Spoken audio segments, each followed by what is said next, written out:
बचते हो, प्रभु 100% वो रोल निभाने लगते हैं। जहां बाल भाव आया, समझ लो 6-7 महीने के बालक प्रभु हो गए।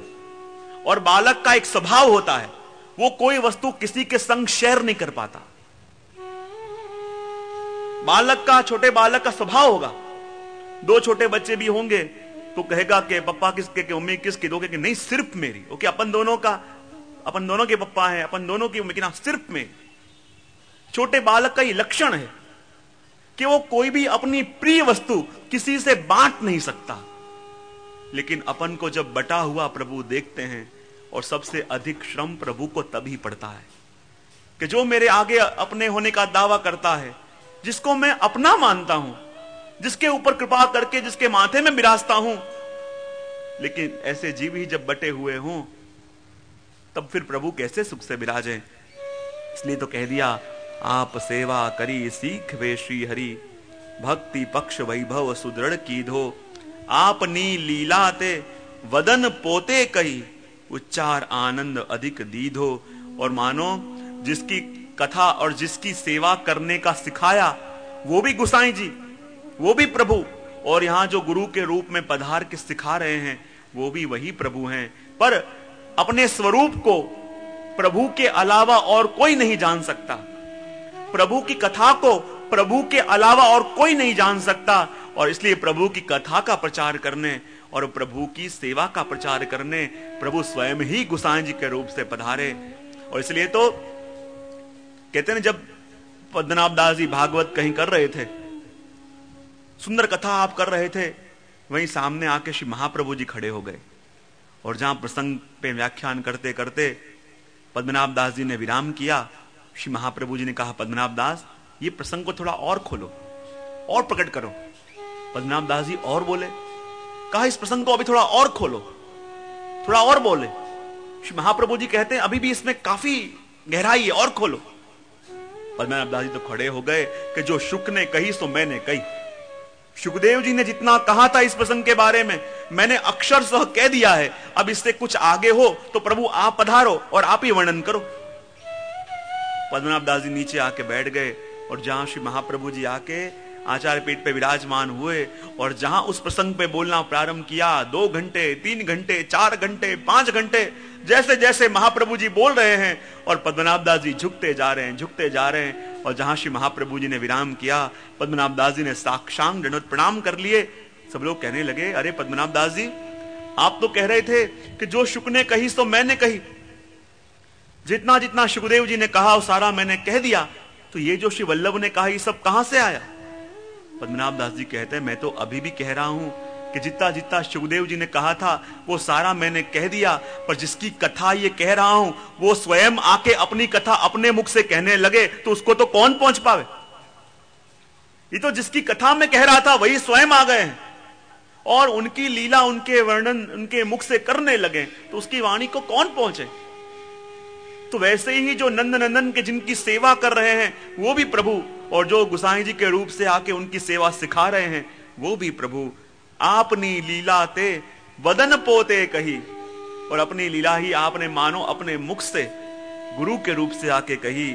उच्चार आनंद अधिक दीधो, और अपने मुख से कह के उसमें और उसकी वृष्टि कर दी, और उसका आनंद दे दिया, और भक्ति मार्ग की और सेवा मार्ग की सूक्ष्म वस्तुएं बताई।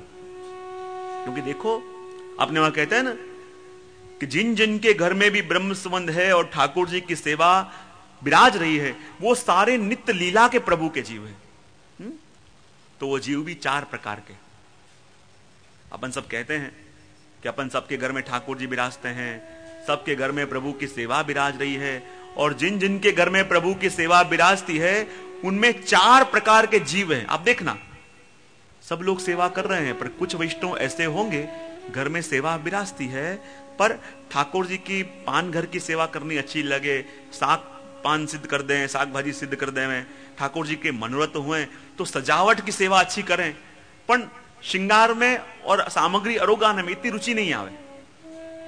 दूसरे प्रकार के जीव ऐसे होते हैं कि ठाकुर जी की श्रृंगार में इतनी रुचि नहीं, बस ठाकुर जी को सुंदर सुंदर सामग्री करके अरोगाऊं, आज ही अरोगाऊं, कल वो अरोगाऊं, रोज इसी चिंतन में रहते हैं, कल क्या अरोगाऊंगा, परसों क्या अरोगाऊंगा। उनको बस नवीन नवीन वस्तु करके प्रभु को अरोगानी। श्रृंगार में इतनी रुचि नहीं, और कोई कार्य में रुचि नहीं, बस प्रभु को अरोगानी। तीसरे प्रकार के जीव ये ठाकुर जी की फूल की माला सिद्ध करनी, ठाकुर जी के लिए सुंदर सुंदर सब फूल माला जी सिद्ध करनी, फूल संवारने, ठाकुर जी के जो सुंदर शाक भाजी आई है उसको सिद्ध करना, इत्यादि की सेवा में ही मन लगे। दर्शन न हो चले, माला जी की सेवा ना छूटे। शायद दर्शन में न जा सके कोई बात नहीं है, फूल की सेवा ना छूटे, उसमें मन जावे। और चौथे प्रकार के ये अरोगाने में इतनी रुचि नहीं, और कोई कार्य में इतनी रुचि नहीं, उनको बस एक ही चाहिए, आज ठाकुर जी के भारी भारी श्रृंगार करूं और टगर टगर सामने बैठ के प्रभु के मुख को देखता रहूं। ठाकुर जी के सुंदर सुंदर श्रृंगार, भारी भारी श्रृंगार, उनको हल्के श्रृंगार ना भावें, भारी भारी श्रृंगार होने चाहिए। और भारी भारी श्रृंगार करके प्रभु के मुख के दर्शन करते रहो। बोले क्यों? क्योंकि हर एक की रुचि अलग अलग सेवा में होती है, और उसकी रुचि कौन सी सेवा में है इसके आधार पर पता चलता है कि वो जीव कौन के यूथ का है। क्योंकि चारों यूथ प्रभु की नित्य सेवा कर रहे हैं, और हर एक अलग अलग किसी यूथ में से है। अब जिस सेवा में उसकी रुचि, जिस सेवा में उसको आनंद मिलता है, उसके आधार पर पता चले, ये अलग विषय है। लेकिन इसको यहां स्पर्श करके अपन छोड़ के आगे बढ़ रहे हैं, क्योंकि यात्रा लंबी है। कहीं शुरू हो गए, 7वां आख्यान प्रारंभ किया है, 9वें में पहुंचना है, इसलिए यही अपन आचमन करके थोड़ा मार्जन भी कर लिया, आचमन कर लें और आगे यात्रा बढ़ावें। दूसरी पंक्ति, वेद दधि मध्य नवनीत। वेद दधि मध्य नवनीत जय भजन रस, मतति माधुरी जीवे श्रवण पीयो, तक्र समकर्म पथ स्नेह रसहीन जे, श्वेत जानी विमुख ताड़ी लीदो।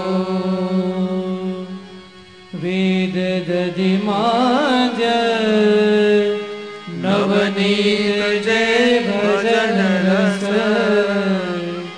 मतत माधुरी जीवे श्रवण पीदो,